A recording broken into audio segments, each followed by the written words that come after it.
थ्रीवेज मीडियामध्ये आपलं मनपूर्वक स्वागत. मी सोनाली पखाले. ओबीसी विरुद्ध मराठा संघर्ष या पुस्तकाचे 27 डिसेंबरला प्रकाशन समारंभ झाले. या पुस्तकाचे लेखक श्रावण देवरे सर आणि सुनील खोब्रागडे सर होते. या कार्यक्रमामध्ये लता प्रम, प्रदीप ढोबळे आणि माजी न्यायमूर्ती आनंद निरगुडे सर हे होते. या कार्यक्रमामध्ये आनंद निरगुडे सरांचे काय म्हणणे आहे ते आपण थेट कार्यक्रमाच्या संदर्भात ऐकूयात. मंचावर उपस्थित माजी न्यायमूर्ती, आपल्याकडे आज जे दोन्ही लेखक आहेत, श्रावण देवरे सर आणि सुनील खोब्रागडे सर, यांची सर्वांची ओळख आता सर्वांना माहिती झालेलीच आहे. आनंद निरगुडेजी पण आपल्या न्यायमूर्तींच्या सोबत आलेले आहेत. ते ॲडव्होकेट प्रदीप ढोबळे सर आणि राजाराम पाटील सर. आज राजाराम पाटलांना मी प्रत्यक्ष पहिल्यांदा भेटले, पण आम्ही दोघं जण कायम सोशल मीडियावर एक दुसऱ्यांना सगळ्या ओबीसीच्या संदर्भामध्ये पोस्ट टाकत असतो. शोभाताई आहे तिथे, वृंदाताई आहे आणि आम्ही तीनच जणी दिसतोय. तर ते 20% तुलनेत पण असं तर आता पण बघितला. मी सुरुवात करते ती तथागत गौतम बुद्ध जय आपण आज ज्यांना ओबीसी म्हणतो त्या शूद्र जातीतल्या, शूद्र वर्णातल्या शेतकरी समूहातले तथागत गौतम बुद्ध, कवी चारवा यांचा उल्लेख करत आपण पुढे येतो तेव्हा आपल्या असं लक्षात येतं की आपण 19व्या शतकाकडे पटकन येऊया, कारण आता आपल्याला वेळच नाही. मला 6 मिनिटं दिली. तर जय ज्योती, जय सावित्री, जय फातिमा, गुलाम गुल जोहार, जय संविधान आणि सबरंगी सलाम आणि जय भीम. या सर्वांचं एका याच्यामध्ये सगळ्यांना वंदन करत मी माझं आजच्या या पुस्तकाच्या संदर्भामध्ये जी माझी मतं आहेत ती मतं पण ठेवते. आणि मुळामध्ये ओबीसी विरुद्ध मराठा संघर्ष यांनी गेले काही वर्ष लोकांना प्रचंड संभ्रमात टाकलेले. कसं संभ्रमात टाकलंय तर मी जेव्हा TISS मधून PhD करत होते आणि माझ्या PhDचा विषय होता politics of inclusion, political formations of OBC movement in Bahujan feminist perspective. तर त्यावेळेला या संपूर्ण समावेशाचं राजकारण काय आहे त्या पार्श्वभूमीवर जात नाही, जे आता आपल्याला सुनील खोब्रागडे सरांनी सांगितलं तिथून ती पुढे जाते. आज देशामध्ये काय आहे, आज जगामध्ये काय आहे, तर आज जगामध्ये आरक्षणापासून ते समावेशाच्या थिअरीपर्यंत, इन्क्ल्युजन पर्यंत जग आलेलं. आज इंटरसेक्शनॅलिटी, आंतरशाखीय विकास कसा होईल इथपर्यंत जगाने आता पुढे घेतलेली आहे. त्याच्यामध्ये मुळात आफ्रो अमेरिकन स्त्रियांचा खूप मोठा सहभाग आहे. बेन हुक्स असेल, पॅट्रिशिया कोलिन्स असेल, आणि तिथे हे सगळं घडत असताना आपल्याकडे मात्र जातीय आणि वर्णाच्या आधारातल्या संघर्षांचे असे पडसाद उमटत आहेत जिथे मंडल आयोगाची खूप मोठी भूमिका होती. आजही आपल्याला सांगितलं जात नाही. आणि मला वाटतं मी खास माझी न्यायमूर्तींच्या लक्षात पण हे आणून देते. ED सावंत आणि ही सगळी मंडळी त्यावेळेला मंडल आयोगाच्या अंमलबजावणीच्या संदर्भामध्ये जेव्हा बोलत होते, सर्वात महत्वाचे 11 निकष. या 11 निकषांमध्ये 6 निकष हे स्त्रियांच्या मागासलेपणावर आहे. एकानेही जरांगे पाटलांना हा प्रश्न नाही विचारला. मी सातत्याने लिहित होते, वर्तमानपत्रातही लिहिलं, सगळीकडे लिहिलं, पण जरांगे पाटलांना विचारायला पाहिजे होतं की मराठा जातीमधल्या मागास स्त्रियांचा संपूर्ण आढावा तुम्ही द्या. कारण 6 निकष आहेत. 6 निकषांमध्ये पुन्हा लहान मुलं, आपली मुलं कुठे जातात, पाणी भरायला या ओबीसी स्त्रिया कुठे जातात, यांच्या उत्पादनाचं काय आहे, या उत्पादनाचं संपूर्ण समाजशास्त्र काय आहे, या सगळ्यांच्या संदर्भात न विचारता, आणि शिवाय जर तुम्ही म्हणताय की 1 मराठा लाख मराठा ही घोषणा मागे, तुम्हाला हे म्हणावं लागेल की सर्व मराठा हे कुणबी आणि म्हणून आमची सत्तेशी सलगी.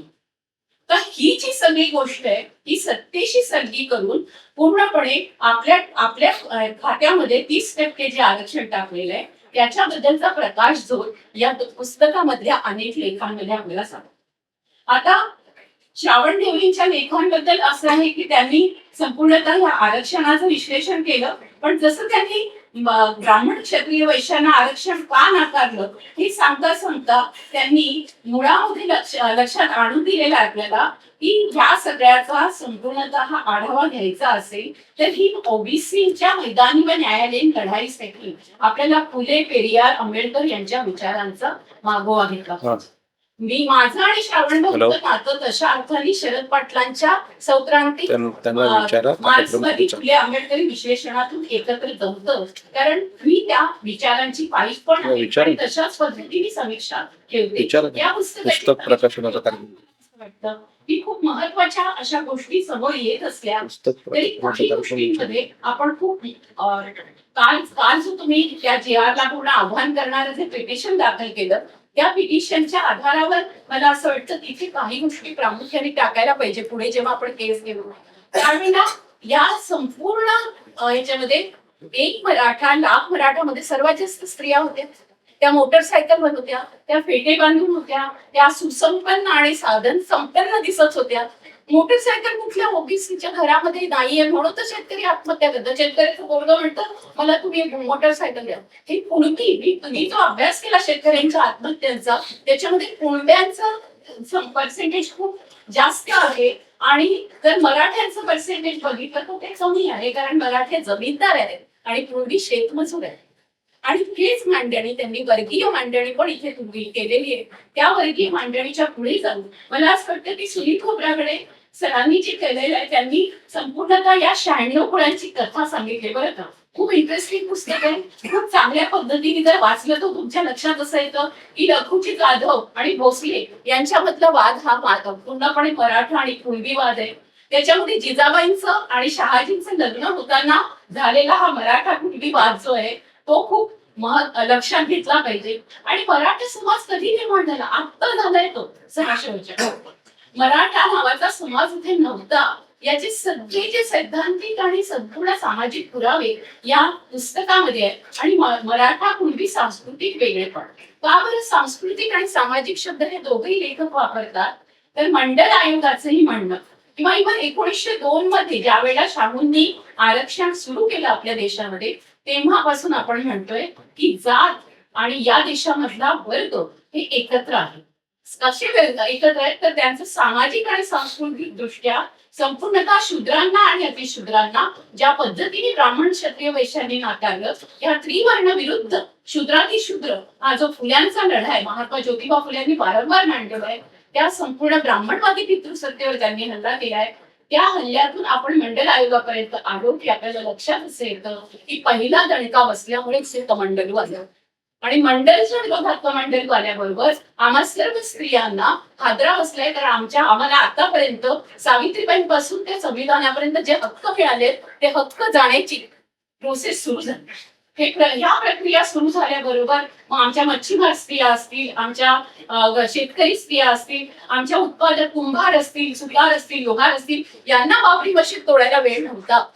यांच्यामध्ये कोणी तिथे गेले नाही. मग आता लोक म्हणते ओबीसी नव्हते का? ओबीसी होते, दलित होते, पण त्यांनी पकडून माफियागिरी करून ज्यांना नेलंय त्याच्यामध्ये ब्राह्मणही होते, सवर्ण होते. पण ओबीसीला जे बदनाम करण्याचं नाटक आहे ज्या पद्धतीने केलंय, हा 52% समूह जर जागा झाला आणि हा 52% समूह 340च्या अंतर्गत होऊ शकतो एकत्र, हे बाबासाहेबांनी घेतलं होतं म्हणून तेव्हापासून जो सुरू झाला विरोध तो आजपर्यंत आहे. 15-6 असेल किंवा 16 असेल, या सगळ्या याच्यामध्ये आर्टिकल्स म्हणजे ज्या पद्धतीने आपल्याजवळ 15-4-16 ही जे आर्टिकल्स आहेत त्या आर्टिकल्सच्या अंतर्गत आज आपल्या समोर ज्या पद्धतीने एक पूर्णतः काही हातामध्ये आलेलं शस्त्र होतं ते शस्त्र काढून टाकण्याचे सुरू झालंय. 1931च्या जनगणनेनंतर 1953 झालं आणि कालेलकरांनी लक्षात आलं त्यांच्या की अरे आपल्याला 2200 जातींना म्हणावं लागेल मागास आहे, आणि म्हणून कालेलकरांनी माघार घेतली. तोपर्यंत आपल्याला मंडल आयोगाची वाट बघावी लागली आणि 3743 ओबीसी जाती आहेत या देशामध्ये आणि महाराष्ट्रामध्ये 348 आहेत. त्याच्यामध्ये तुम्ही भटके विमुक्त टाकून दिले, त्याच्यामध्ये तुम्ही ट्रान्सजेंडर टाकून दिले, त्याच्यामध्ये मान्यच आहे की नाही अल्पसंख्याकांना दुसरं आरक्षण नाहीये, पण मग सामाजिक सांस्कृतिक आरक्षण हवं म्हणून मुस्लिम ओबीसी, ख्रिस्ती ओबीसी म्हणजे ओबीसीला ते सांगून पुन्हा क्रिमिलेअर आणलं, पुन्हा 27% फक्त दिले, त्याच्यातले फक्त 18% महाराष्ट्रात मिळतात आहे. ही जी सगळी परिस्थिती आहे ही परिस्थिती दारुण आहे आणि हे जरांगे पाटलाला ही आकडेवारी कळत नाही. त्यांना फक्त ती दमदाटीची भाषा कळते. ही आकडेवारी सांगत सर्व स्त्रियांनी त्यांना विचारलं पाहिजे की बाबा रे, एक मराठा लाख मराठामध्ये ती घोषणा काढून त्या स्कूटरवरून जे मोटरसायकलवरून येणाऱ्या स्त्रिया आमच्या स्त्रिया पाणी भरायला 2-2 मैल दूर जातात आहे अजूनही. त्यांच्या घरामध्ये शाळा नाही. पुन्हा 80,000 शाळा बंद झालेल्या आहेत. या पार्श्वभूमीवर आपल्याला ह्या संपूर्ण पुस्तकांचा विचार केला पाहिजे, या पुस्तकाचा. आणि त्याच्या अर्थाने हा ग्रंथ खूप महत्वाचा आहे. या सर्व लेखांवर मी बोलत नाही, पण मात्र मला अजून एक खूप तुम्हाला सांगायचंय की याच्यामध्ये ज्या पद्धतीने विश्लेषण केलेलं आहे त्याच्या सोबतीने खूप सामाजिक आणि अभ्यासपूर्ण संदर्भ आहे. ते तुमच्यामधले सगळेच जण आणि जे नवीन अभ्यासक असतील, ज्यांना डिजिटल पातळीवर अभ्यास करतात, गुगल मधून करतात, ते मिळणार नाहीये बरं का. ते संदर्भ याच्यात आहेत. त्याच्यामुळे पण हे पुस्तक खूप महत्वाचं आहे. आणि म्हणून अगदी तनिका सरकार, सुनील सरकारचे संदर्भ मिळून जातील, पण त्याच्या आधीचे संदर्भ, रोझालिन ओ हँडलचा संदर्भ, हे सगळे संदर्भ या पुस्तकात आहेत. दिसायला छोटंसं हे पुस्तक, पण अतिशय खळबळ माजवणारं पुस्तक आहे. म्हणून या पुस्तकाच्या उद्घाटन प्रसंगी, म्हणजे पुस्तक प्रकाशनाच्या प्रसंगी मला इथे बोलवलं, एक बहुजन समीक्षक म्हणून बोलवलं. आणि मी सावित्रीबाईची लेक आहे. या देशामधून सावित्रीबाई, ज्योतिबा फुले, फातिमा शेख, ताराबाई शिंदे, रखमाबाई यांचा इतिहास नामशेष करण्याची चळवळ सुरू झालेली आहे. त्यावेळेला या नायिकांना, बहुजन नायिकांना, या बहुजन महानायकांना सगळ्यांना जर आपल्याला जिवंत ठेवायचं असेल तर ओबीसीच्या संघर्षाला तोड नाही, ओबीसींनी केलेल्या रचनेला तोड नाही, ओबीसींनी या देशाचा इतिहास रचलाय. चरकविकय चारित्वम बहुजनहिताय बहुजन सुखाय, अशा पद्धतीने संपूर्णतः बुद्धापासून आतापर्यंतची आपली वाटचाल झाली आहे. तर त्या वाटचालीमध्ये आपण सर्वजण ओबीसी, एससी, एसटी आणि त्याच्यातल्या विशेषतः 50% स्त्रिया सोबतीने चालूया. जसं थेरी गाठीतल्या 73 स्त्रिया चालल्या, म्हणून या देशामध्ये पहिला जो संपूर्ण देशामधला स्त्रीवादाचा इतिहास आहे तो लिखित रूपामध्ये आपल्याला मिळाला. तशी ही आपली वाटचाल करूया. आणि अरे नाही, पुस्तक प्रकाशन विचारात. बरोबर. या जातीयताच्या क्रांतिकारी पर्वामध्ये बरोबरीने तुम्ही तुमच्या बहिणींना सगळ्यांना बरोबरीने 33% पण नाही म्हणत, कोटामध्ये कोटा नाही मागत आहे, बरोबरीने सहभागी करून घ्या. आम्ही नेतृत्वात पण येऊ, सहभागी होऊ आणि प्रतिनिधित्व देऊ आणि या देशाचं राजकारण बदलूया, सत्ताकारण मराठी पत्र. आपल्याला व्यवस्था परिवर्तनाची लढाई करायची, ती आपण लढूया. मला इथे बोलवलं त्याच्याबद्दल आणि तुम्ही सर्वांनी माझे विचार ऐकल्यानंतर त्याच्यामध्ये नक्कीच बदल होईल असं मला वाटतंय. तर एक मराठा लाख मराठा ही घोषणा पूर्णपणे बंद करून आता आपण एकत्र कुणबी आणि वाढून ओबीसी असं आता चालणार नाही. आता आपल्याला ते सगळ्या काही कशा पद्धतीने मराठा आणि कुणबी वेगवेगळे आहेत ते आपल्याला वारंवार सांगावं लागेल. सरंजामशाही जातींनी राजकारण करण्याची वेळ निघून गेलेली आहे. आता सर्व शुद्राती शुद्रांना जागवण्याची वेळ आली आहे. वृंदावन, जय जय ज्योती, जय सावित्री, जय फातिमा. सर्वप्रथम सर्व महापुरुषांना अभिवादन करतो. थँक्यू. माननीय न्यायमूर्ती वेगवेगळे साहेब, वंशकावर लेखक श्रावण देवरेजी आणि सुनील खराबेजी आणि विवेक प्रत्येकाला 5-5 मिनिट असल्यामुळे फक्त महत्वाचा एवढं बोलतो. या ओबीसी विरुद्ध मराठा संघर्ष या पुस्तकाच्या प्रकाशकामध्ये ओबीसी सेवा संघ या संघटनेचा अध्यक्ष आहोत. आजपासून 27 वर्ष आधीपासून आम्ही ओबीसी सेवा संघ आणि ही चळवळ राबवताना जाणीवपूर्वक आम्ही ओबीसी वर्गातील जे कर्मचारी, अधिकारी वर्ग, बुद्धिजीवी यांनी नेतृत्व करायला पाहिजे समाजाचं, त्या प्रकारे ही संघटना बांधली. आणि आज महाराष्ट्रामध्ये जवळजवळ 20 ते 22 जिल्ह्यामध्ये ओबीसी सेवा संघाच्या जिल्हा शाखा आहेत आणि ते त्याचं नेतृत्व करत असतात. आणि ही जी रीट पिटिशन काल आम्ही जी दाखल केली, की जो 2 सप्टेंबरचा GR आहे, जसं आता सुनील खोब्रागडे सरांनी सांगितलं की या पुस्तकाच्या निर्मितीमध्ये प्राध्यापक श्रावण देवरे यांचा जसा सिंहाचा वाटा आहे, ते म्हणजे एखादी गोष्ट त्यांच्या मनात आली की ती पूर्ण केल्याशिवाय त्या व्यक्तीला ते सोडत नाहीत. तसं मला वाटतं सुनील खोब्रागडे यांचं झालं असावं आणि म्हणून त्यांना सुद्धा सहलेखक व्हावं लागलं. तर तसंच ते जी रीट पिटिशन काल रात्री 12:30 वाजता, म्हणजे आजच्या सकाळी 12:30 वाजता आपण म्हणू शकतो, जी मी दाखल केली, त्यासाठी परवापासून माझ्या ऑफिसमध्ये प्राध्यापक श्रावण देवरे जे येऊन बसले तर परवा आणि काल पूर्ण दिवसभर होतं. ते म्हणजे बाकी तुमचे सगळे कामं सोडा, कारण ही सामाजिक लढाई आहे. तुम्ही पण ओबीसी सेवा संघाचे अध्यक्ष राहिलेले आहेत आणि आपल्याला महापुरुषांनी नेहमी सांगितलेलं आहे की जेव्हा जेव्हा सामाजिक आंदोलन आणि आपला आर्थिक किंवा आपला व्यक्तिगत काही मतलब असला तर आपण सामाजिक आंदोलनाला महत्त्व दिलं पाहिजे. आणि म्हणून त्याचं सुद्धा श्रेय जे आम्ही काल दाखल केलेली जी जनहित याचिका आहे त्याचं श्रेय मी प्राध्यापक श्रावण देवरे यांनाच देऊ इच्छितो. या पुस्तकातील जवळजवळ सर्व मुद्दे आम्ही त्या जनहित याचिकेमध्ये घेतलेले आहेत. आणि खरं म्हणजे हे जे 2 सप्टेंबरचा जो जी आर आला त्या जी आरच्या मागची पृष्ठभूमी आपल्या सर्वांना माहित आहे की त्यावेळेस जरांगे पाटलांनी जे आंदोलन इथे एका दिवसासाठी परमिशन घेऊन मुंबईत आले होते याच आझाद मैदानात, जिथे आपण त्या आंदोलनाचं उत्तर आज आझाद मैदानातच देत आहोत, पण आपण एका विशिष्ट असे अभ्यासक अशा पत्रकार संघातून देत आहोत, पण मैदानातून देत नसून एक अभ्यासकी पद्धतीने एका पुस्तकाद्वारे देत आहोत. हे पुस्तक जे आहे हे उद्याच्या महाराष्ट्राचं एक फार मोठं खळबळ माजवणारं असं हे पुस्तक आहे. आणि त्यांनी एक दिवसाचं उपोषण करतो, मग 2 दिवसाचं, मग 3 दिवसाचं, अशा प्रकारे. आणि मी आता कुणाला जुमानत नाही अशा प्रकारे फास्ट अनटू डेथ मरेपर्यंत उपोषण हा एक दबाव आहे. आणि त्यामुळे त्यांच्या आलेल्या फॉलोअर्सने पूर्ण मुंबई स्टँडस्टील केली होती. म्हणजे मुंबईमध्ये दळणवळण सर्व कोलॅप्स झालं होतं.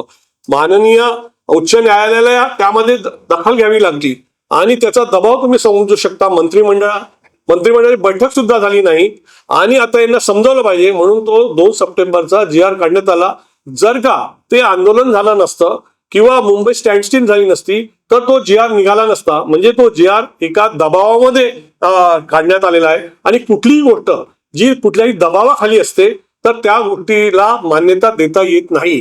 जर का सरकारला योग्य रीतीने आधीच जर का त्या जी आरला मान्यता द्यायची असती तर त्यांनी एवढे वर्षापासून दिली असती. त्यासोबतच या जे खंडपीठासमोर आम्ही गेलो तर आम्ही पूर्ण मराठा समाजाने वेगवेगळ्या प्रकारे ज्या प्रकारे रिझर्वेशन मिळण्याचा प्रयत्न केलेला आहे, मग तो एसीबीसी ऍक्ट असो, तो मुंबई न्यायालयाने पारित केला होता, पण त्यावेळेस त्यांनी 16चं 12% आणलं. मग ते सुप्रीम कोर्टामध्ये गेलं. सुप्रीम कोर्टाने तो एसीबीसी ऍक्ट पूर्णपणे नाकारला. कारण त्यांचं म्हणणं आणि त्याबद्दलचे दाखले सुनील खोब्रागडे सरांनी या पुस्तकामध्ये दिलेले आहे की एक 600-700 वर्ष आधी जेव्हा या देशामध्ये निजामशाही, मोगलशाही अशा वेगवेगळ्या शाह्या होत्या, त्यावेळेस या देशातले किंवा महाराष्ट्रातले काही जे कुणबी होते त्यांना सरदारकी देण्यात आली, पाटीलकी देण्यात आली आणि त्याच्यातून त्यांना काही वदनं देण्यात आले, काही जमिनी देण्यात आल्या आणि त्यांना रेव्हेन्यू कंट्रोल करण्याचे, गोळा करण्याचे अधिकार त्यातून ही पाटीलकी आणि सरदारकी निर्माण झाली. त्यामुळे जो मूळ कुणबी वर्ग आहे त्याच्यापासून हा वर्ग विघटित झाला. आणि आज 600 वर्ष झाले की मराठा आणि कुणबी हे 2 वेगवेगळे वर्ग आहेत. आणि कुणबी हा वर्ग आहे हा शास्त्रशुद्ध पद्धतीने, म्हणजे काकासाहेब कालेलकर किंवा मंडल आयोगाचा रिपोर्ट जर का आपण बघितला तर ज्या कसोट्या आहेत, ज्या भारतीय संविधानाच्या कलम 340 नुसार की जे लोक सामाजिक आणि शैक्षणिक दृष्ट्या मागासलेले आहेत अशा लोकांच्या याद्या बनवण्याच्या प्रक्रियेमध्ये कुणबी ही जात समाविष्ट झाली, पण मराठा जात ही समाविष्ट झाली नाही. अशा सारख्या शास्त्रशुद्ध प्रक्रियेला मंडल आयोगाला म्हणजे सांगितलं त्याला डावलून जे सरकारने मराठा समाजाला जे आरक्षण दिलेलं आहे ते अतिशय चुकीचं आहे. हा मुद्दा आम्ही माननीय उच्च न्यायालयासमोर आणण्याचा प्रयत्न केलेला आहे आणि आम्हाला पूर्ण खात्री आहे की हे पुस्तक त्या खंडपीठासमोर आम्ही एक सर्वात मोठं एव्हिडन्स म्हणून ठेवत आहोत. आणि मला असं वाटतं की न्यायालय या गोष्टीला मान्य करून तो 2 सप्टेंबरचा जो जी आर आहे त्या जी आरला रद्द करेल. आणि दुसरी म्हणजे जो महात्मा फुल्यांची जी लढाई आहे, महात्मा फुल्यांनी जेव्हा म्हटलं होतं की या देशामधला खरा संघर्ष जो आहे तो शेटजी भटजी विरुद्ध शूद्र अतिशूद्र आहे. तर हा शूद्र अतिशूद्र वर्ग म्हणजे SC ST ओबीसीचा वर्ग जो संविधानिकरित्या नंतर भारतीय संविधानाने निर्माण केला. आणि एक अतिशय महत्वाचा मुद्दा जो मला आता सांगतो, जो देवरे सरांनी त्या पुस्तकात घेऊन मांडलेला आहे की आणि आम्ही याचिकेमध्ये घेतलेला आहे की ज्या मुलांच्या लिव्हिंग सर्टिफिकेटवर कालपर्यंत मराठा होतं त्यांचा आता कुठला तरी 300 वर्षानंतरचा एखादा जी आर सापडतो आणि त्यांना जर का कुणबी जर का देत असेल तर it is nothing but a cost conversion. आणि देवरे सरांनी तो मुद्दा अतिशय प्रामुख्याने या पुस्तकात मांडला आहे की या देशामध्ये धर्मव्यवस्था किंवा आपले धर्मग्रंथ किंवा इव्हन भारतीय संविधान सुद्धा कुठेच कास्ट कन्व्हर्शनचं परमिशन देत नाही. तुम्ही या देशामध्ये धर्म बदलू शकता. धर्म बदलणं हे सर्वात सोपं आहे. कुठलाही हिंदू, मुस्लिम, ख्रिश्चन शिकू शकतो. पण तो त्या धर्मात गेल्यावर जर का तो तेली असेल तर तेलीच राहतो, कुणबी असेल तर कुणबीच राहतो. त्याच्यामुळे जात ही फार स्टॅटिक गोष्ट आहे, रिजिड गोष्ट आहे, ती कधीच बदलत नाही. तर अशा प्रकारचा एक उपद्रव याच्यामुळे झालेला आहे की या देशामध्ये आता काही लोक अशा प्रकारचे असतील की ज्यांच्या जन्म दाखल्यावर किंवा त्यांच्या लिव्हिंग सर्टिफिकेटवर तो मराठा आहे आणि तो जेव्हा या GR मुळे तो आता कुणबी झालेला आहे. म्हणजे एक नवीन कल्पना म्हणजे आपण हायपोथेटिकल अशी आली आहे की एकाच माणसाला 2 जाती आहे. हे तर अजून कॉन्ट्राडिक्टरी आहे. तर अशा प्रकारेचा हा जो सरकारने जो निर्णय घेतलेला आहे तो अतिशय दबावात घेतलेला आहे. आणि आता सध्या सरकारवर दबाव नाहीये, कारण सरकारने घेतलेले दबावातले निर्णय ACBC ऍक्ट सुद्धा माननीय न्यायालयाने रद्द केला होता. आमची याचिका अशीच आहे की हा सुद्धा GR रद्द करण्यात यावा आणि जे आरक्षण मूळतः या वर्गासाठी आहे, आरक्षणाचं जे मुख्य तत्व आहे ते खोब्रागडे साहेबांनी सांगितलं की जे समाजातले सामाजिक शैक्षणिक मागासलेले वर्ग आहेत त्यांना ऍट पार सर्व पुढारलेल्या वर्गासोबत आणणं हा त्याचा मुख्य सिद्धांत आहे. त्या सिद्धांतासच मातीमोल करण्यास होईल जर का तुम्ही समाजातले जे पुढारलेले वर्ग आहेत त्या पुढारलेल्या वर्गांना जर का मागासलेलं केलं तर. मागासलेल्यांना पुढे घेऊन जाण्यासाठी आरक्षण आहे, पुढारलेल्यांना मागे आणण्यासाठी आरक्षण नाही आहे, हे आपण लक्षात ठेवलं पाहिजे. ही बाब मला या प्रसंगी महत्वाची वाटते. माझा वेळ संपलेला आहे, मी इथेच थांबतो. जय भारत, जय संविधान. मित्रांनो,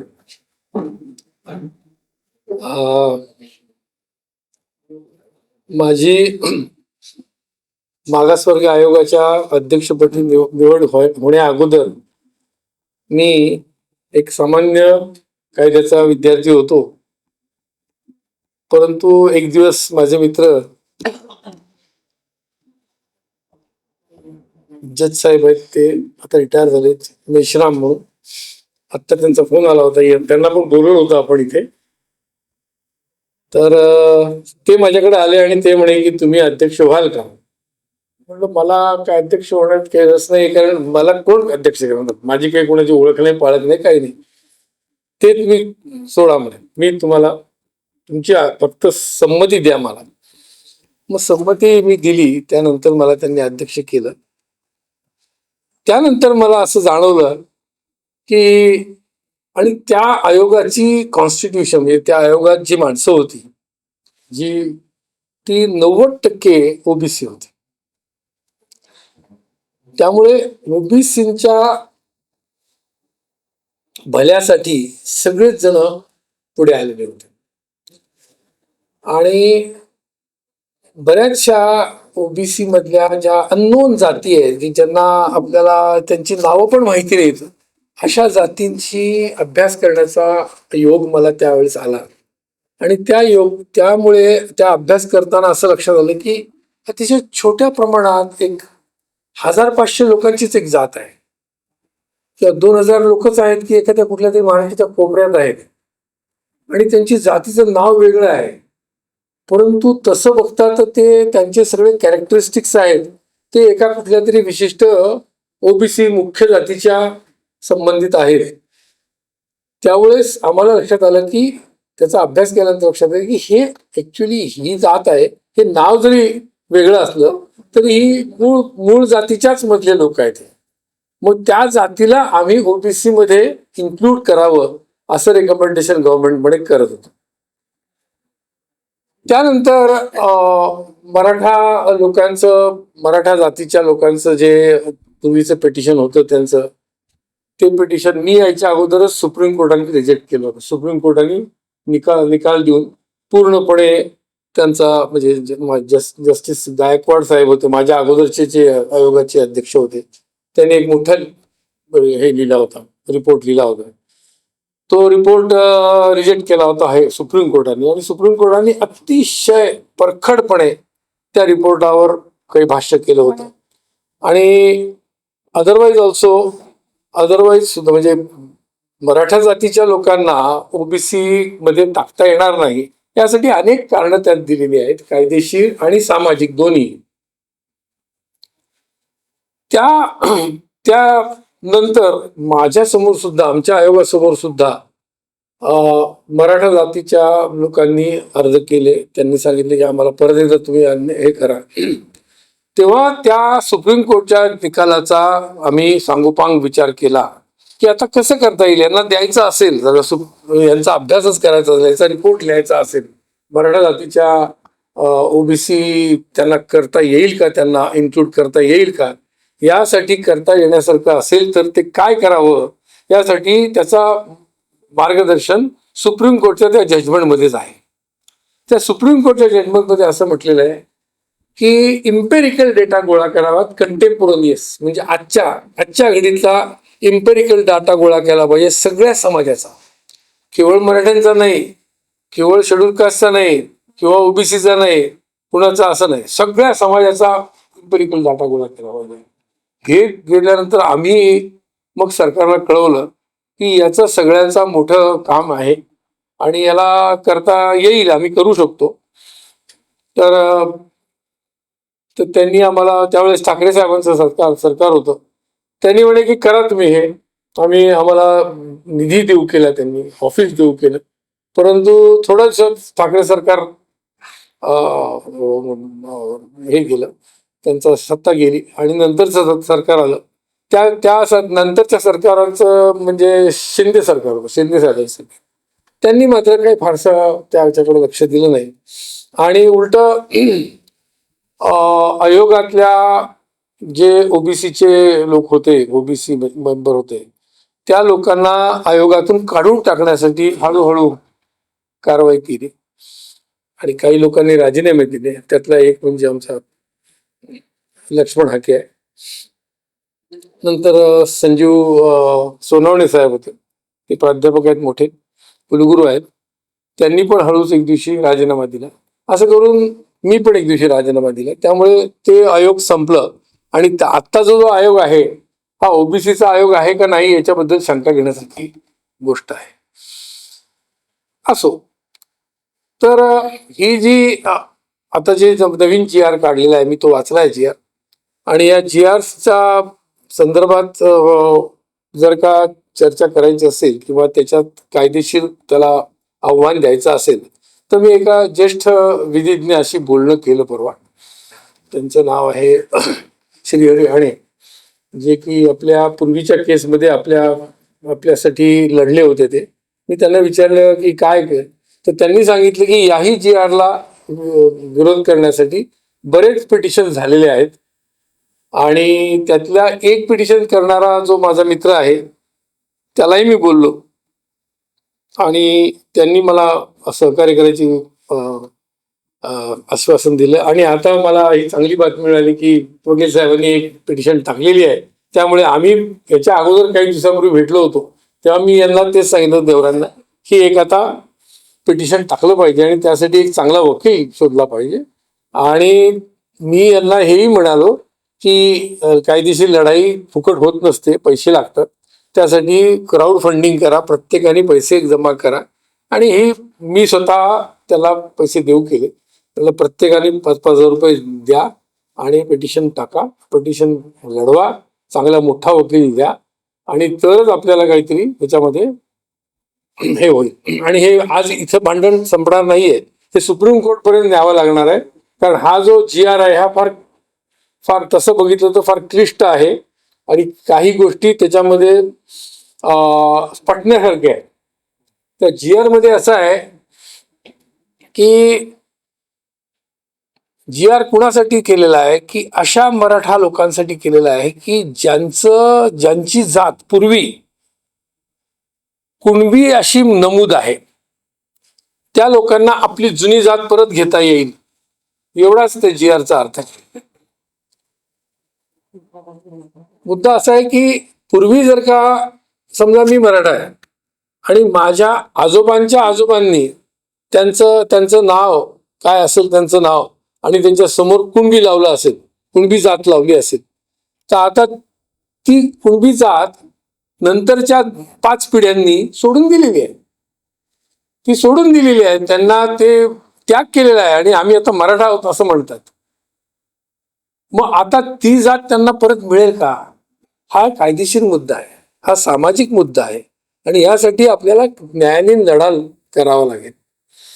तर त्यासाठी जी काही मदत लागेल देवरे सरांना तर मी द्यायला तयार आहे वकील साहेबांना पण सांगतो की पण करूया आपण, ह्याच्यात भांडण केलं पाहिजे. आणि हे सनदशीर भांडण आहे. कुणाचं हे जे आपण भांडण करतोय हे कुणाला विरोध करायचा करत नाही, सामाजिक न्यायासाठी भांडतोय. आणि हे आतापर्यंत हे स्पष्ट आहे की मराठा समाजाला आजपर्यंत ओबीसीचा दर्जा का नाही दिला. त्याचं कारण आहे, त्याची अगदी उघड आहे की मराठा समाज हा जमीनदार समाज आहे, जमिनी आहेत त्यांच्याकडे. आणि जमीनधारक हे अलुतेदार बलुतेदारांना सांभाळ करतात, हे देतात त्यांना. देणारा वर्ग मराठा आहे आणि घेणारा वर्ग ओबीसी आहे. त्यामुळे देणारा वर्ग ओबीसी कसा होईल, साधी गोष्ट आहे. त्यामुळे देणाऱ्यांनी देत राहावं, घेणाऱ्यांनी घेत राहावं. आणि आणखी एक मुद्दा तुम्हाला सांगायचा आहे की जो आज ना उद्या येणार आहे आपल्या सगळ्यांच्या आयुष्यात. जे मी त्यांना सांगितलं होतं की एक प्रकारचं सर्व्हे करावा लागेल, तो सर्व्हे आज ना उद्या होणार. कारण तो सर्व्हे होण्यासाठी सुप्रीम कोर्टाने सुतोवाच केलेला आहे. तसा सर्व्हे माझ्या मतानं दर 10 वर्षाला व्हायला पाहिजे. आणि त्या सर्व्हेमुळे काय होणार आहे की कित्येक ओबीसी जातीतल्या जातीमध्ये त्यांची प्रगती झाली आहे असं सिद्ध होणार आहे. आणि जर का प्रगती झाली असेल, हे सिद्ध झालं, तर त्यांना ओबीसीच्या यादीतून काढून टाकावं लागेल, हेही सत्य तुम्हाला स्वीकारलं पाहिजे. कारण एकदा ओबीसी म्हणजे कायम ओबीसी नाही आहे. आपण डॉक्टर आंबेडकरांनी आपल्याला काय सांगितलेलं, आपल्याला वर यायचं आहे, संघर्ष करून वर यायचं आहे. मग वर आल्यावर आपल्याला, आणि आज सुप्रीम कोर्टमध्ये इव्हन जस्टिस गवईंनी सांगितलं की आता शेड्यूल कास्ट लोकांना जे हे देत आहे आपण, त्याच्यात सुद्धा क्रिमी लेअर लावा, हेही येत आहे. त्यामुळे क्रिमी लेअर आज ओबीसी मध्ये क्रिमी लेअर आलेला आहे. हे ओबीसी मधले क्रिमी लेअरचे जे लोक आहेत यांना कुठल्याच रिझर्वेशनचा फायदा नाहीये, म्हणजे ते रिझर्वेशनच्या कॅटेगरीमधून निघून गेलेले लोक आहेत. तर आता ओबीसीच्या क्रिमी लेअरच्या व्यतिरिक्त त्याच्या पुढे सुद्धा जाऊन जर का काही जातींमध्ये इतकी प्रगती झाली असेल, तर त्या जातींनाच त्या यादीतून वगळण्यात यावं, असं पण होण्याची शक्यता आहे. आणि याची तयारी ठेवावी. तर कायदेशीर लढाई आहे, आणि कायदेशीर लढाई कायद्याने कोर्टातच लढवलं पाहिजे, वकिलांनी लढली पाहिजे, आणि ती सुप्रीम कोर्ट पर्यंत लढली पाहिजे. आणि यासाठी जे काही सहाय्य लागणार आहे ते माझ्याकडून मी तुम्हाला माझ्यापर्यंत देणार आहे, एवढी खात्री देतो. बाकी संघर्ष या पुस्तकाचं जे टायटल आहे, मराठा ओबीसी विरुद्ध मराठा संघर्ष, हे मला काही फारसं पडलं नाहीये. कारण ओबीसी आणि मराठा हे एकाच वर्गातले लोक आहेत. मराठा हे आत्ता वेगळे झालेत. आत्तापर्यंत मराठा हे आपल्याला आपलेच समजत होते. आता त्यांना थोडंसं इनसिक्युरिटी झालेली आहे. त्यामुळे ते आता असा वाद सुरू झालेला आहे की जो दुर्दैवी आहे माझ्या मतानं. तर माझ्या मतानं तुम्ही सगळ्यांनी नेटानं काम करावं, जास्तीत जास्त संघटना वाढवावी, जास्तीत जास्त लोकांना एकत्र आणावं, जास्तीत जास्त लोक आपल्या मागे आले पाहिजेत, त्यांनी आपल्याला कॉन्ट्रीब्यूट केलं पाहिजे. आणि वकील साहेबांना मी बोलीनच मी की जेवढे पिटिशन झालेले आहेत, आत्ता आपल्याकडे पिटिशन जेवढ्या झाल्या आहेत त्या सगळ्याचा अभ्यास करावा. त्यात कोण कोण कार्यकर्ते आहेत त्या सगळ्यांची यादी करून त्यांचा एक गट तयार करावा. आणि याच्या व्यतिरिक्त आणखी कोणी जर का येणार असतील तर त्यांनी पिटिशन्स टाकावेत, असं त्यासाठी उत्तेजना दिली पाहिजे. कारण जितकी जास्त पिटिशन्स होतील तेवढ्या चांगल्या असतात. एवढं बोलून मला असं वाटतं मी माझं भाषण संपवतो. नमस्कार. तर यानंतर पत्रकार आतमध्ये येणार आहेत आणि ते काही प्रश्न विचारतील. त्यांना आम्ही सगळे पत्रकार परिषद सुरू झालं ते बोलत आहेत, बाहेर बसले घ्यायचं. तुम्ही बघती असेल हा, मी मला एक थोडं समजून घ्यायचं होतं की पाठीमागे सुप्रीम कोर्टामध्ये एक घटना घडली जी त्यांच्या अंगावर म्हणजे त्यांची इकॉनॉमिकल अपलिफ्टमेंट झालेली आहे. पण तरी पण त्यांच्या अंगावर बोट मारून फेकला गेला. तो कुठल्या मानसिकतेने फेकला गेला ते आपल्याला माहिती नाही. तर म्हणजे जसं की जेव्हा आता बोलत होते तर त्यांना तो त्यांच्याकडे समजून घ्यायचं होतं की ओबीसी संवाद जर इकॉनॉमिक अपडेट झालं तर जात जाईल का किंवा ते कसं बघायला पाहिजे.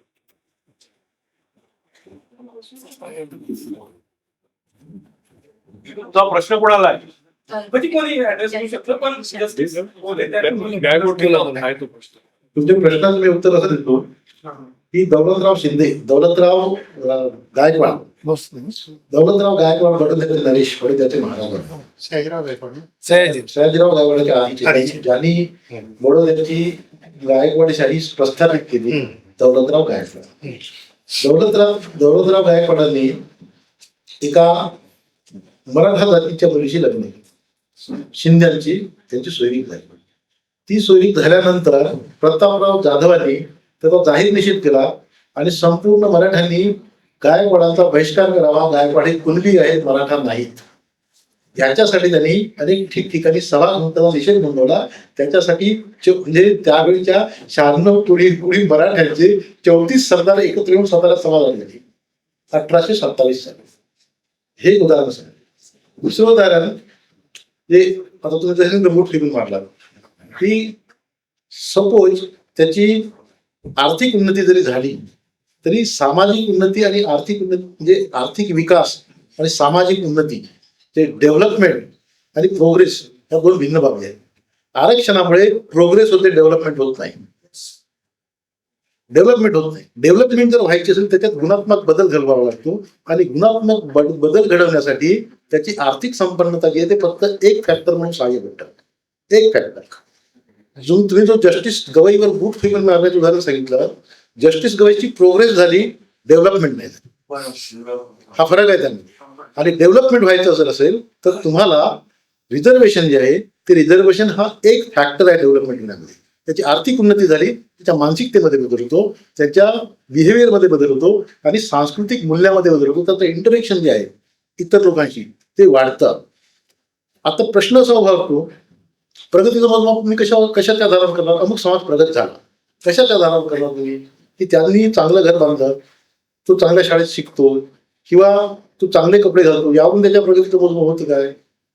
ते होत नाही. कारण द्रौपदी मुर्मूचं तुम्ही धर्म रामनाथ कोविंद राष्ट्रपती झाले, जगन्नाथ मंदिरात प्रवेश नाकारला गेला. सामाजिक दर्जा काय आहे? सामाजिक दर्जा काय त्यांचा? जे आर्थिक संपन्नता आली म्हणून त्यांचा सामाजिक दर्जा उंचावत नाही आणि सामाजिक दर्जा कायम राहतो. तुम्हाला प्रशासनात सहभाग, राजकारणामध्ये सहभाग, देशाच्या साधन संपत्तीमध्ये सहभाग, तो सहभाग त्यांची आर्थिक प्रगती व्हावी म्हणून नव्हे तर तुमचं म्हणणं मांडणारा, त्या वर्गांचं म्हणणं मांडणारा, त्या जातीचं म्हणणं मांडणारा कोणतरी माणूस तिथे असला पाहिजे. ह्याच्यासाठी रिझर्वेशन आहे. आणि त्यामुळे तुमच्या प्रश्नाचं आम्ही उत्तर असं देईल की आरक्षणातून एक क्रीमी लेअर वगळावी ही अत्यंत अनैसर्गिक अशी मागणी आहे. अनैसर्गिक, अननॅचरल मागणी. ह्याच्यासाठी क्रीमी लेअरची कन्सेप्ट जी आहे ती संविधानकर्त्या कुणालाही मान्य नव्हती. क्रीमी लेअरची जी कन्सेप्ट जी आहे ती इंदिरा साहनीच्या जजमेंटमधून आलेली आहे. आणि इंदिरा साहनीचं जजमेंट जे आहे ते जजमेंट जरी कॉन्स्टिट्युशनल बेंचने दिलेलं असेल तरी परंतु अत्यंत बायस अशा स्वरूपाच्या नवीन कॉन्सेप्ट त्याच्या मार्फत रुजवण्यात आले. उदाहरण सांगतो तुम्हाला की एखादा मनुष्य जेव्हा IIT साठी प्रिपरेशन करत असतो, एखादा विद्यार्थी IIT साठी प्रिपरेशन करत असताना त्याला लागणारं जे एक्सपोजर आहे, त्याला लागणारी गुणवत्ता जी आहे ती गुणवत्ता एखाद्या त्याच वर्गातील दुसऱ्या व्यक्तीकडे, दुसऱ्या विद्यार्थ्याकडे नसेल तर होतं काय, ती जागा व्हॅकंट राहते म्हणजे जनरल लागत. कारण त्याला कॉम्पिट करण्यासाठी लागणारी क्षमता जी आहे ती क्षमता जर तुम्ही क्रिमिनल काढून टाकला आणि अत्यंत गरीब मुलाला दिला, गरीब मुलं कॉम्पिट म्हणजे आर्थिक दृष्ट्या तो कॉम्पिटन्स करू शकत नाही आणि ती जागा व्हॅकंट राहते आणि ती रिझर्वेशनला जाते. अशी अनेक उदाहरणं आहे. राजर्षी शाहू शिष्यवृत्ती योजना जी आहे त्याचं अत्यंत बोलकं उदाहरण आहे की ह्याच्यामध्ये ती कॉन्सेप्ट लावण्यात आली होती, क्रिमिनलची उत्पन्नाची अट लावण्यात आली. पण नंतर असं आढळून आलं की तेवढ्या प्रकारचे म्हणजे IELTS ची एक्झाम द्यायची असेल तर तुम्हाला 50,000 रुपये खर्च येतो. 50,000 रुपये खर्च करण्याची क्षमता एखाद्या मुलाकडे नसेल तर सरकारने त्याला ती क्षमता निर्माण करण्यासाठी आर्थिक सहाय्य दिलं पाहिजे, स्कॉलरशिप दिली पाहिजे. परंतु क्रिमिनल लावून त्याच्या कॉम्पिटिशनमध्ये असणारा सहभाग नष्ट करू नये, तेव्हाच आरक्षण खऱ्या अर्थाने ते राबवलं जाईल असं क्रिमिनल संदर्भामध्ये सांगायचं झालं तर 2020ला पार्लिमेंटमध्ये जे आकडे आहेत त्यानुसार ओबीसी मध्ये फक्त क्लास 1 ला 12% म्हणजे 27% रिझर्वेशन आहे. 1990 ला मंडळ आयोग लागला. 2020 म्हणजे आता जवळजवळ 27 वर्ष झाले तर 27% जागा भरायला पाहिजे त्यांना. तर अजूनही क्लास 1 मध्ये फक्त 12% आहे, क्लास 2 मध्ये 13% आहे, क्लास 3 मध्ये 17% आहे आणि क्लास 4 मध्ये 24% आहे. म्हणजे साधं पिऊन किंवा क्लिनरची जागा आहे त्याही 27% ओबीसीच्या भरल्या गेल्या नाही. आणि हे मी म्हणत नाही, हा पार्लिमेंटमध्ये एका प्रश्नाला एका खासदाराने दिलेल्या याचं उत्तर आहे. मग आता क्रिमिनल जर का चा प्रामाणिकपणा चेक करायचा जर का झाला तर एक गोष्ट लक्षात ठेवा, इंदिरा सालीचा निर्णय काय म्हणतो की हा जो वर्ग आहे या वर्गाला 27% प्रतिनिधित्व मिळालं पाहिजे. मग क्रिमिनल जर का नसतात यांना 27% मिळालं असं सत्य आहे. म्हणजे क्रिमिनल मागल्यामुळे ह्या समाजाचे 27% IAS ऑफिसर व्हायला पाहिजे होते. ठरवले ते 52% तर 52% व्हायला पाहिजे. पण त्याला 27% आपण म्हणून घेतलं, 50% रिझर्वेशन जात नाही. तर मग 100 पैकी 27 IAS आज पण नाही आहे. ह्याचं मुख्य कारण क्रिमिनल आहे. आणि महत्वाचं म्हणजे क्रिमिनलची जी मागणी करण्यात आली मूळ मंडळ आयोगाच्या याच्यामध्ये, हे मंडळ आयोग कुठेच नाहीये. की हे सुप्रीम कोर्टात इंदिरा साली समोर जे पिटिशन्स होते त्यात एकाने असं म्हटलं की त्यातल्या त्यात ओबीसी मध्ये जे गरीब आहेत त्यांना त्याचा फायदा व्हावा म्हणून त्यांनी काय म्हटलं की एक अशी कमिटी निर्माण करण्यात यावी. ती राव कमिटी बनली होती. त्यांनी पहिल्यांदा म्हटलं होतं, काय म्हटलं होतं की ज्यांचे उत्पन्न 1 लाखाच्या वर आहे ते क्रिमी आणि त्यांना रिझर्वेशन मिळणार नाही. पण इथे सर्वात मोठा धोका कसा झाला की सुप्रीम कोर्टाने काय म्हटलं होतं की तुमचं म्हणणं आम्ही मान्य करतो, प्राथमिकता त्या लोकांना देण्यात यावी, गरीब लोकांना. आणि म्हणून सांगितलं होतं की क्रिमिनलची जी मर्यादा आहे ती प्रत्येक 3-3 वर्षांनी बदलण्यात यावी. बरोबर आहे, त्याच्यामध्ये रिपोर्टमध्ये आहे 3-3 वर्षांनी बदलण्यात यावी. याचा अर्थ काय होतो की जर का तुम्ही 1 लाखाची मर्यादा लावता आणि तिथे जर का ओबीसी मध्ये फक्त 15% आले तर तुम्ही ते 2 लाख करा, मग 20 आले 3 लाख करा, 25 होईल, 10 लाख झाले तरी 26 आहे तर 20 लाख करा, पण 27% या ओबीसी वर्गाच्या जागा भरण्यात आल्या पाहिजे. हा सुप्रीम कोर्टाचा पहिला निर्णय आहे आणि क्रिमिनल हा उपनिर्णय आहे. लक्षात घ्या, इथे काय झालं, उपनिर्णय महत्वाचा झाला आणि मुख्य निर्णय हाताळण्यात आला. लोकांना हे समजत नाही क्रिमिनल म्हणतात, पण उपनिर्णय होता. राव कमिटी काय होती, चला ठीक आहे एक पिटिशन असं आलं की त्याच्या गरिबांना देण्यात यावं आणि हे आम्हाला मंजूर आहे, मलाही मंजूर आहे. मी ओबीसीचा राष्ट्रीय स्तरावर ऍक्च्युली हा मुद्दा म्हणजे सुप्रीम कोर्टाच्या निर्णयाचा जे सरकार आहे त्या सरकारने उपनिर्णयाला महत्व दिलं आणि निर्णयाला महत्व दिलं नाही. आणि म्हणूनच तो निर्णयाला महत्व देण्यासाठी म्हणून 3-3 वर्षात क्रिमिनल वाढवायची म्हटलं. मग ते 3-3 वर्षामध्ये वाढलं का, त्याचा जर का तुम्ही बघितलं तर प्रत्येक 3 वर्षानंतर म्हणजे 93 नंतर 96 नंतर 99 नंतर 2002 अशा प्रकारे आतापर्यंत ते 10-12 वेळा क्रिमिनल.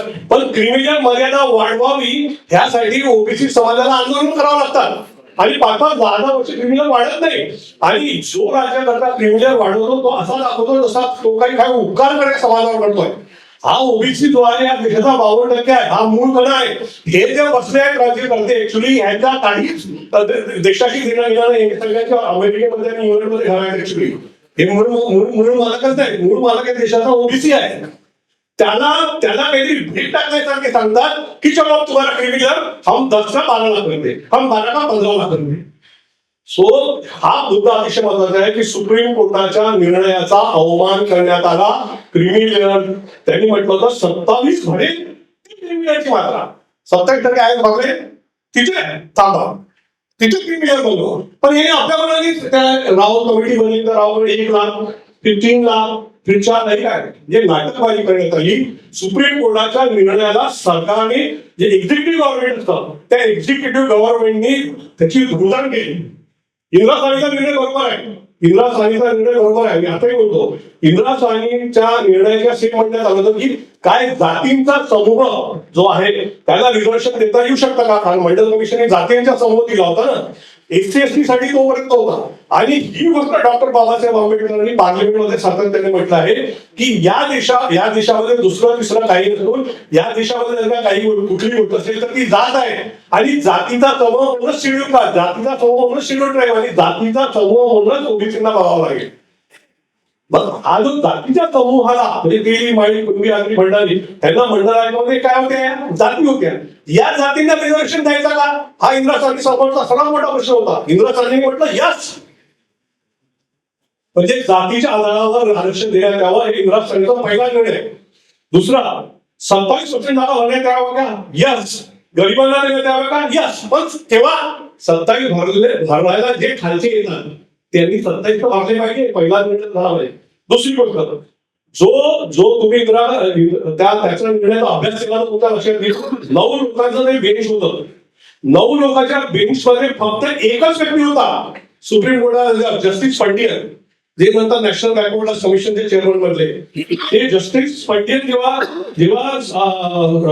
बॅकवर्ड कमिशनचे चेअरमन म्हणले तेव्हा सह्याद्रीमध्ये मी आणि ते आले होते महाराष्ट्रामध्ये दौऱ्यावर ऍक्च्युली. तर आम्ही सोबत जेव्हा घेत होता मी त्यांना म्हटलं तर त्यांनी मला स्वतः सांगितलं की त्या 9 जज मध्ये म्हणजे मी फक्त एकटा ओबीसी जज होतो ज्यांनी क्रिमिनलचा विरोध केला. म्हणजे जर का ते 9च्या 9 जज जर का ओबीसी असते तर क्रिमिनल आले असतं. I am very sorry to say, म्हणजे मला तो शो घ्यावा लागेल की त्या 9 मध्ये BP सावंत होते. पण तो बोलताना जस्टिस पंडियन बोलले की नाही, म्हणजे सावंत मराठा आहे, मला त्यांच्यावर काय. पण त्यांनी स्वतः म्हटलं की मी फक्त एकटा होतो म्हणे, माझा निर्णय वेगळा दिला की हे क्रिमिनल लावू शकणार. म्हणजे याचा अर्थ एक सर्वात मोठा विद्वान ओबीसीला त्यावेळेस सुप्रीम कोर्टाच्या 9 बेंचामध्ये जो होता तो विद्वान म्हणतोय क्रिमिनल लावू नका, त्याच्यापेक्षा अक्कल काय दुसरी कोणी पाजळावी. कारण जस्टिस पंडित नंतर बॅकवर्ड क्लास कमिशनचे चेअरमन झाले आणि त्यांनी प्रत्यक्ष मला सांगितलं.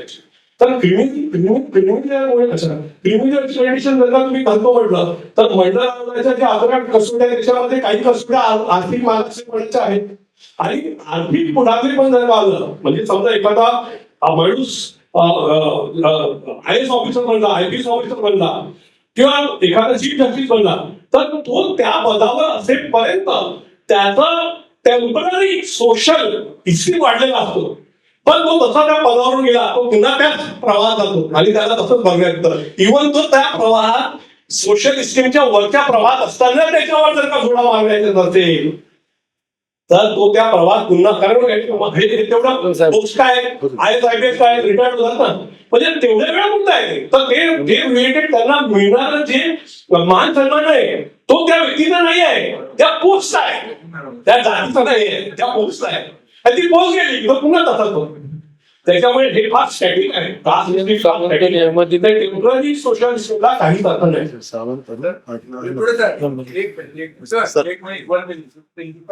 आपल्याला BP लेअर घालवण्यासाठी पुन्हा कोर्टात जाऊ जाता येईल का?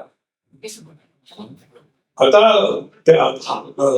भारताच्या संविधानानुसार ओबीसी म्हणून आमच्या हे जे मी डेटा दिला की 12%, 13%, 17%, 27% झालं तर आपण सुप्रीम कोर्टाला म्हणू शकतो की तुम्ही हा जो निर्णय दिला होता त्याचं इम्प्लिमेंटेशन बरोबर झालं नाही आणि म्हणून स्ट्रिक्ट सगळ्या राज्य सरकारने केंद्र सरकारला जरा तुमचा निर्णय अवमान झालेला आहे, कंटेम्प्ट ऑफ कोर्ट झालेला आहे ऍक्च्युली. तर अशा वेळेला आपण सुप्रीम कोर्टात जाऊ शकतो, बिलकुल जाऊ शकतो. त्या ठिकाणी आपल्याला कोर्टात जायला भेटत नाही. येस, बिलकुल जाऊ शकतो, बिलकुल जाऊ शकतो. कारण आपण 100 मध्ये 27 पोलीस, 100 मध्ये 27 इन्स्पेक्टर, 100 मध्ये 27 पोलीस कमिशनर, 100 मध्ये 27 IAS अधिकारी असले पाहिजे ना कमीत कमी. आणि जसं गोहाटे सरांनी सांगितलं की हे कशासाठी आहे संविधानामध्ये की हे रिप्रेझेंटेशन आहे की या देशाचा जो सामाजिक प्रवाह या प्रवाहामध्ये या लोकांना सुद्धा निर्णय प्रक्रियेत भाग घेता यावा म्हणून ऍक्च्युअली रिझर्वेशन आहे. रिझर्वेशन म्हणजे ते काही कमी बुद्धीचे आहेत म्हणून नव्हे. रिझर्वेशन या देशाच्या सर्व व्यवस्थेवर सर्वांचं समान नियंत्रण असलं पाहिजे आणि म्हणून सामाजिक हा जो देश आहे हा जातीने वाटलेला देश असल्यामुळे या देशामध्ये एक जात दुसऱ्या जातीवर भरोसा करत नसल्यामुळे मग त्या समाजाचे समूह निर्माण करून त्या समूहाला निर्णय प्रक्रियेत सारखा समाव द्यावा हे रिझर्वेशन आहे. रिझर्वेशन म्हणजे जसं त्यांनी सांगितलं नोकऱ्या करण्यासाठी नाही आहे ऍक्च्युली किंवा पोट भरण्यासाठी नाही आहे. या देशामधलं जे सोशल स्ट्रक्चर आहे ते इरॅडिकेट करण्यासाठी म्हणून त्या याचा उपयोग करणं म्हणजे व्हायला पाहिजे, तो होत नाही. आणि म्हणून हे पुस्तक फार महत्वाचं आहे असं मला वाटतं. माझा एक प्रश्न आहे, आपल्या या देशात पंतप्रधान कुशल समाजा व्हायला पाहिजे ही आपली इच्छा आहे. कारण हे काय, ह्या लोकांनी जे आता जे सरकार आहे ना, त्यांनी जबरदस्तीने हे सरकार चालवत आहे. तर आम्हाला वाटतं आज ओबीसीची जे बांधव आहे सगळे आम्ही जर एकत्र येऊन ही लढाई दिलो तर आपला ओबीसी आपला बहुजन समाजासाठी जे पंतप्रधान बसलं पाहिजे. हे चुकीचं करतायत सगळे बसले, म्हणून ही आपली ओबीसी लढाई आपण सगळ्यांनी लढली पाहिजे. एकत्र 2019 ला आम्ही ओबीसीचा मोर्चा काढलेला, तर पूर्ण शिवाजी पार्क गाजर त्यांना पण पूर्ण सेक्युरिटी लावली पोलिसांनी. तो 2019 नंतर हा इथे ओबीसीचा मोर्चा झालेलाच नाही. तेव्हा सगळे आपला ओबीसी बांधव, बहुजन समाज बांधवांनी सगळ्यांनी एकत्र येऊन ही लढाई लढली पाहिजे. आणि जे वरती बसले त्यांना सगळ्यांना खाली उतरायला पाहिजे, एवढीच माझी इच्छा आहे. इकडे प्रश्न त्यांना विचारतो. पत्रकार असतील तर विचारा. पत्रकारांना विचारतो. माझा असा प्रश्न आहे सरांना, न्यायगुरू सरांना. सर, जाती संघर्षामुळे आज संविधान आणि लोकशाही धोक्यात आले आहे. म्हणून हे वाचवण्यासाठी आपल्याकडे उपाय योजना आहे. आपल्याकडे एक सगळ्यात मोठी उपाययोजना ही आहे की आपल्याकडे कॉन्स्टिट्यूशन आहे. त्या कॉन्स्टिट्यूशन प्रमाणे आपण जर का वागलं तर कुठलाही गोंधळ होणार नाही. आणि दुसरा प्रश्न असा आहे माझा की आता बंधेंनी बोलले की कसं मराठा समाज या पद्धतीने चांगली भावनेने उतरलेला आहे, म्हणजे त्यांच्या आरक्षणासाठी. म्हणजे चुकीचं असताना देखील ओबीसी जो समाज आहे हा त्या पद्धतीने का उतरत नाही खऱ्या अर्थाने, आणि त्यांच्यावरती का करत नाही? कारण त्याचं साधं आहे की ओबीसी म्हणजे अनेक 200 काहीतरी जातींचा समूह आहे. 300 जातींचा. किती? 300 जातीचा समूह आहे. त्यामुळे प्रत्येक जात आपल्या आपल्या पद्धतीने विचार करते आणि तो छोटा छोटा समूह आहे. जसं मगाशी खोब्रागडे साहेब म्हणाले की प्रत्येक हा एक काय ट्राईब आहे, ट्रायबल टोळ्या आहेत. त्या छोट्या छोट्या टोळ्या आहेत, त्या एकमेकाशी त्यांचा वाद जमत नाही. ते एकत्र केव्हा येतील, ज्यावेळेस माणूस छाटला जाणार तेव्हा येणार का? काय माहिती नाही, मला तरी त्यातलं काही कळत नाही. ते येतील तेव्हा येतील, पण मला असं वाटतं की हे म्हणाले जसं की हा रिझर्वेशन हा रिप्रेझेंटेशन देण्यासाठी तर आहेच, परंतु आज उद्या असं होऊ शकतंच, म्हणजे गोल्डन टाइम असा येईल की ज्यावेळेस ओबीसी समाज जवळपास 100% जागा ओबीसींच्याच असतील किंवा 90% जागा ओबीसींच्या असतील, बाकीचे 10% जातील. तामिळनाडूमध्ये ते आहे का? 69% तामिळनाडू नाही, ती रिझर्वेशन ठेवलंय त्यांनी. पण मी म्हणतो रिझर्वेशन नसताना सुद्धा म्हणजे ओपन मध्ये सुद्धा ओबीसी यायला पाहिजे, ओबीसी मध्ये पण ओबीसी यायला पाहिजे. आणि त्यासाठी प्रगती व्हायला पाहिजे, माणसांची बुद्धिमत्ता वाढली पाहिजे, अभ्यास व्हायला पाहिजे, भरपूर मेहनत घेतली पाहिजे. सर, आपल्याला वाटत नाही का जवळजवळ 6,500 जातीचा समूह आहे आपला टोटल. हा, मग असं असताना देखील आपण कुठेतरी कमी पडतो असं वाटत नाही का? आहोत आपण कमी आहोत म्हणून तर इथं आहोत, म्हणून तर चायना पुढे गेला आपल्या. नाही तर आपली आज मला सांगा, आज बांगलादेश आपल्याला डोळे वाटून बघतोय म्हटलं तर आपल्याला ढेकण्यासारखा आपण त्याला ठेचू शकतो. का करतोय? पण आपल्याकडे तेवढी ताकद नाही. आज भारताकडे एवढी ताकद नाहीये. पाकिस्तानची आपली लढाई झाली तर आपण लगेच माघार घेतली, कारण आपल्याकडे ताकद नाहीये. जे काय असेल तर आपल्याला फायदा होता ना घेण्यात, मागे घेण्यात आपला फायदा होता. आपल्याला जास्त विमानं पाडायची नव्हती आपली, त्याकडे आपली ताकद नाहीये. आपल्याला जे दाखवत आहेत ना सध्या, हे उगाच 56 इंच की छाती म्हणतात, हे खोटा एक आविर्भाव आहे म्हणतो, अभिनिवेश म्हणतो, अभिनिवेश आहे. हा अभिनिवेश आपण बंद केला पाहिजे. आपण आहोत तसे आहोत, त्याच्यामध्ये जास्त प्रगती व्हायला पाहिजे. आपला डिफेन्सचं बजेट वाढवलं पाहिजे, आपलं सगळ्याचं बजेट वाढवलं पाहिजे, आपण पैसा कमवला पाहिजे. मुख्य म्हणजे आता हे म्हणाले तसं मी यांना आत्ता कौतुक केलं यांचं, यांनी जेव्हा सांगितलं यांचा कारखाना आहे, पण असे कारखानदार वाढवले पाहिजेत आपल्याकडे. प्रश्न असा होता की आपण सर्वांनी मराठा आंदोलन जे काही झालं जरांगे पाटलांचं आणि एकंदरीत त्या भूमिका आपण सर्व त्याचे साक्षीदार आहेत की आपण ते पाहिलं. तर यामध्ये जो काही मराठा समूहातला एक जो लहानसा वर्ग आहे, जो संख्येने मोठा आहे पण तो पर्सेंटेजने लहान आहे किंवा मोठाही असेल, तो जो वर्ग आहे जो खरंच आर्थिकदृष्ट्या आणि त्यांच्या सोशल स्ट्रक्चरमध्ये फार कमजोर आहे. तुम्हाला असं वाटतं का की त्या गरीब मराठ्यांचं शोषण श्रीमंत मराठ्यांनी केलंय? कारण श्रीमंत मराठ्यांकडे कारखानदाराची स्टेक होल्डिंग, स्टेटच्या स्टेक होल्डिंग आणि राज्य संस्थेकडे असणाऱ्या जेवढ्याही स्टेक होल्डिंग आहेत त्यापैकी 70% त्या समूहाकडे. पण गैरलागू आहे तुमचा प्रश्न. आम्हाला हा प्रश्न विचारूच नाही तुम्ही. नाही सर, प्रश्न संपला नाही. हा, तर जेव्हा एखाद्या समूहामध्ये सामाजिक न्यायाचा प्रश्न येतो, आपण जेव्हा हा विषय डिस्कस करतोय, तर जे आंदोलनाची मूळ भूमिका आहे ते त्या गरीब मराठा समूहातल्या लोकांप्रती जास्त फिरते आणि त्यांच्या प्रश्नाचं समर्पक उत्तर देणं आपल्याकडून अपेक्षित असतं, कारण आपण उत्तर हा, प्रश्न काय? राज्यातल्या 60 ते 70% शिक्षण संस्था, कारखाने आणि सर्व राज्याची स्टेक होल्डिंग मुठभर मराठा समुदाय आहे. त्यांच्यातलं ते शासक आणि त्यांच्यावर ते शोषण झालेला समूह आहे. बरोबर. तर यासाठी ओबीसी म्हणून किंवा हे सगळं आपलं जे लिखाण आहे, शोषणाचं आणि शासनाच्या एकंदरीत चौकटीवर सुद्धा आपण त्याचं मूल्यमापन केलं पाहिजे. तर तेव्हा त्या शोषणाचे खरे कारण आपण नसून किंवा ओबीसी हे त्या आरक्षण याचा रिझन ओबीसी नसून नेमका प्रश्न नाही, मला असं वाटतं तुमचा गोंधळ आहे. तुमचा गोंधळ असा आहे. नेमका प्रश्न सांग. तुम्हाला सांगतो मी तुमचं उत्तर. तुमचं म्हणणं काय आहे? एक पहिलं म्हणणं असं आहे की मराठा समाज, मुठभर मराठा समाजातल्या मुठभर लोकांनी बाकीच्या लोकांचं एक्सप्लॉयटेशन करून ते गरिबीत लोटलंय त्यांना. हा तुमचा कन्क्लुजन आहे. त्यासाठी आपण काय करायचं? जरांगीची भाषा ही जातीवरती आहे का? आहेत ना, प्रश्नच नाही.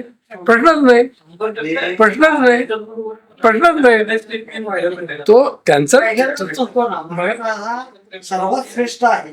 पण आपण त्यांना असं म्हटलं होतं की एक मराठा लाख मराठा म्हणण्याऐवजी एक कुणबी लाख कुणबी म्हणा, तर तेव्हा आपला सोशल इस्टीम खाली होईल म्हणून त्यांनी तो नारा घेतला नाही. आपण त्यांना म्हटलं होतं हा नारा घ्या. अहो, तुम्हाला मी मराठवाड्यात राहिलेलो आहे. मी मराठवाड्याचा माणूस आहे आणि मराठवाड्यामध्ये मी असं पाहिलेलं आहे की मराठा समाजामध्ये मराठवाड्यामध्ये 3 लेवल आहेत ज्यांच्यामध्ये रोटी बेटी व्यवहार नाही. एक देशमुख समाज आहे. देशमुख समाज इतर मराठ्यांच्या मुली करत नाही. इतर मराठा समाज अक्करमाशा मराठ्यांची सैरी करत नाही. असे 3 लेवल माझ्या समक्ष नांदेड जिल्ह्यामध्ये आहेत. नावं सांगू शकतो कोण कोण आहेत. हा, मला जवळून माहिती झाली कारण माझी बायको उच्च कुलीन मराठा आहे, देशमुख आहे. तिनंच सांगितलेल्या गोष्टी आहेत. तिचा एका नातेवाईकाला मी म्हटलं काय तुझं लग्न का होत नाही? म्हणजे आमच्या जातीत मुली मिळत नाही. म्हणजे का नाही मिळत? नाही, आमची जात फार छोटी आहे. हा, म्हटलं मराठा आहेस ना तू? म्हणलं एवढी मोठी जात आहे. नाही म्हणे आम्ही देशमुख जातीचे. हात लावला कपाळाला. मी तर काय बोलावं. इतक्या भ्रामक मूर्ख कल्पना आहेत. तुम्हाला सांगतो, ज्या दिवशी आपण आंबेडकरांची जेव्हा मैत्री करत नाही तोपर्यंत तुम्हाला तुमची जातच मोठी वाटते. बरोबर आहे. तुम्हाला खरा तुमचा गुरु आंबेडकर आहे. बस, तरच तुम्ही माणूस म्हणून जगू शकता. बिलकुल. हे बघा, 6 वाजता आपल्याला हॉल सोडायचा होता. बराच वेळ झालेला आहे. तर आपण पत्रकार परिषद संपूया. सर्व उपस्थितांचे मी आभार मानतो. आणि आता जर आज जर तुम्ही हे पुस्तक विकत घेतलं तर 100 रुपयाचं पुस्तक 50 रुपयाला मिळेल. आता याच्यानंतर नाही. धन्यवाद. कार्यक्रम संपला.